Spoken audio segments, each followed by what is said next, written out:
Assalamualaikum warahmatullahi wabarakatuh.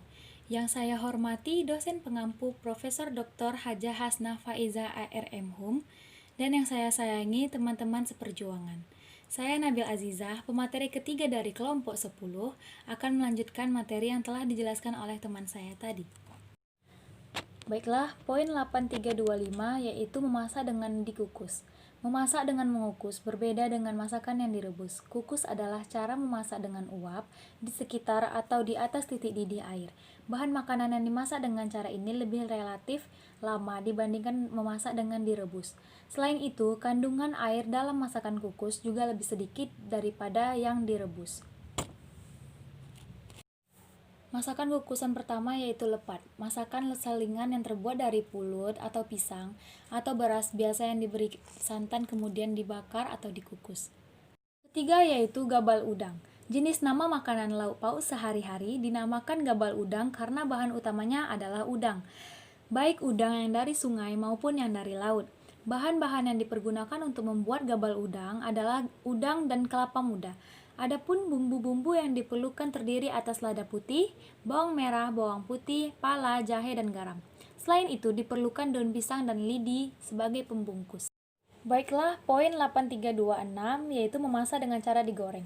Istilah goreng yakni penyebutan cara memasak dengan memasukkan bahan makanan ke dalam minyak, lemak atau margarin atau mentega sebagai medium penghantar panas. Cara memasak dengan menggoreng ini telah bermula pada sekitar 2500 sebelum Masehi di Mesir atau Tanahil pada tahun 1973. Dalam perkembangan selanjutnya, penggabungan sedikit minyak dan air dinamakan pula sebagai cara menumis. Memasak dengan menggunakan cara menggoreng menghasilkan banyak varian makanan. Di Melayu antara lain yakni yang pertama yaitu kerupuk, sejenis makanan ringan yang dibuat dari campuran tepung sagu dan ikan, udang atau sotong. Ikan yang biasa digunakan ialah ikan parang, tamban, selayang, biji nangka, dan konor. Semua bahan itu diuli dengan air secukupnya dengan menambahkan bumbu perasa seperti garam, lada, bawang putih, atau gula, tergantung keinginan. Yang ketiga yaitu sambal, makanan penyedap yang dibuat dengan bahan utama cabai. Terdapat beragam jenis sambal, baik yang dibuat dengan bahan mentah atau yang dimasak. Bahan-bahan tambahannya pun beragam dan juga peruntukannya. Macam-macam sambal yaitu sambal jaring, sambal belacan, sambal lado tanak, sambal tempoyak, sambal tumis, dan sambal uap teri. Keenam adalah jemput-jemput, jenis makanan kecil pendamping minum teh. Jemput-jemput ada beberapa jenis, di antaranya jemput-jemput pisang dan jemput-jemput ubi. Bahan-bahan yang digunakan untuk membuat jemput-jemput pisang adalah 1 kg pisang pinang yang sudah masak, 1 kg tepung terigu, 2 butir telur, 4 ons gula pasir, setengah butir kelapa parut. Cara membuatnya, pisang dilumatkan sampai halus, masukkan telur satu persatu dan gula. Kemudian masukkan kelapa parut dan tepung terigu digaul sampai rata. Diamkan selama lebih kurang 30 menit, panaskan minyak dalam kuali. Adonan diambil dengan tangan dan dibentuk bulat, lalu digoreng sampai kecoklat-coklatan. Poin 8327 yaitu memasak dengan sangrai. Memasak dengan cara sangrai adalah teknik memasak yang tidak menggunakan air dan minyak, contohnya kopi. Kopi merupakan minuman yang populer di kalangan masyarakat Melayu dan Cina.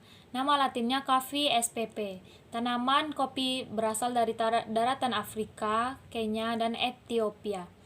Kopi sebagai minuman mulai dikenal pada abad ke-13, namun baru populer ketika para pedagang Arab memperkenalkannya sebagai kahwah ke negara-negara di Timur Tengah dan kawasan Mediterania pada abad ke-16 dan abad ke-17. Orang Belanda dan Prancis kemudian menyebarkannya ke wilayah-wilayah koloni mereka. Orang Belanda memperkenalkan kopi ke gugusan pulau-pulau Melayu pada akhir abad ke-17 dan memaksa penduduk di Jawa menanam kopi pada pertengahan abad ke-18. Kopi diperkenalkan di tanah Melayu, khususnya di Pulau Pinang dan Singapura pada pertengahan abad ke-19. Poin 8328 yaitu memasak dengan cara diperam. Makanan yang dibuat dengan cara memeram atau fermentasi sangat beragam di kalangan orang Melayu. Ada yang dibuat dari ikan, buah-buahan, dan susu.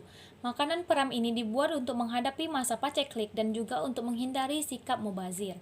Ada kalanya orang Melayu mendapat banyak hasil tangkapan ikan atau ikan yang mati dalam perangkap akan diolah menjadi pekasam. Pada musim durian, orang Melayu membuat asam durian setelah jumlah durian tak termakan oleh kerabat dan orang sekampung. Begitu pula dengan susu yang dibuat dadi. Yang kedua itu asam durian, daging buah durian yang telah diperam sehingga menjadi asam rasanya. Asam durian ini biasanya digunakan untuk bumbu gulai, campuran sambal giling, atau untuk dimakan dengan nasi. Rasanya asam dengan aroma durian. Yang ketiga yaitu dadih, nama susu kental yang terbuat dari air susu segar yang dikentalkan. Dadih atau dadieh juga adalah sejenis pohon kayu, kulit batangnya berwarna kekuningan, daunnya lonjong, kulitnya biasa dibuat obat panas dalam. Poin 833 yaitu makanan kering. Istilah makanan kering dan basah merujuk pada panganan seperti kue mueh, rendang, dan salai. Makanan kering biasanya memiliki tingkat ketahanan atau awet makanan yang jauh lebih tahan lama jika dibandingkan dengan makanan basah. Pembuatan makanan kering juga bertujuan sebagai cara untuk mengawetkannya. Poin 8331 yaitu makanan basah. Ketahanan keawetan makanan basah cenderung lebih singkat dibandingkan dengan makanan kering, sebab makanan yang dibuat orang Melayu tidak menggunakan zat pengawet. Orang Melayu hanya menggunakan bahan alami sebagai pengawetnya.